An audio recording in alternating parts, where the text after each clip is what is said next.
On your screen, dramatic images from that standoff in Moran Prairie last night. Law enforcement launching multiple flashbang-style devices into that home, smoke billowing out of broken windows. Law enforcement trying to detain a man who had barricaded himself inside. Thanks for joining us tonight. I'm Kirsten O'Connor. And I'm Aaron Luna. The suspect surrendered to deputies after several hours. You can see here on your screen where the shooting happened. The house is several hundred yards away from Moran Prairie Elementary School. The shooting taking place while children were practicing soccer and baseball on the fields nearby.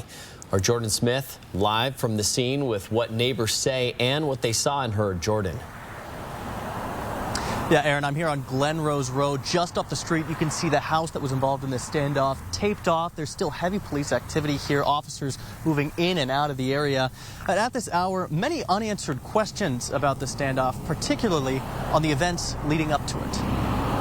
The sights and sounds from Thursday's standoff will stick with the community for the near future. I don't think many people see something like that in their lifetime, honestly.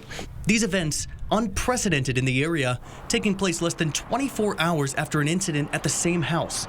Late Wednesday night, mental health care workers called deputies in to help with a man they say threatened to kill his mother. Deputies say they spoke to the suspect, later identified as Jeremy Bausch, through the front window. But when they revealed they were with law enforcement, Bausch pulled out a pistol and pointed it at the deputies, who proceeded to leave the residence as a method of de-escalation. Undercover deputies began surveilling the house all throughout Thursdays, tracking Bausch to Safeway last night, where they say he threatened a customer.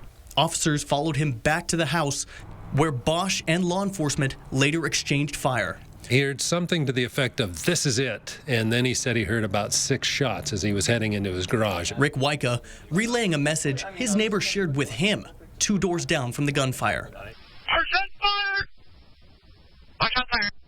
Deputies called in backup. Within minutes, waves of law enforcement responded, coloring the neighborhood in red and blue lights. Well, what I saw was police cars down there, and they looked like the SWAT guys in black. And they were climbing up on the roofs and had their long guns. After deploying those flashbang-style devices and tear gas, they say Bausch came out of the home still uncooperative. He was tased, detained, and taken to the hospital for treatment. And on Thursday, Spokane County Major Crimes Unit developed probable cause to arrest Bausch for 2 counts of second-degree assault and obtained a warrant for his arrest. But at this hour, it's unclear why Bausch wasn't immediately detained when he left his house for the grocery store with those undercover agents nearby. We reached out to the sheriff's office for comment on this to try to clear this up, but as of news time, we have yet to hear back.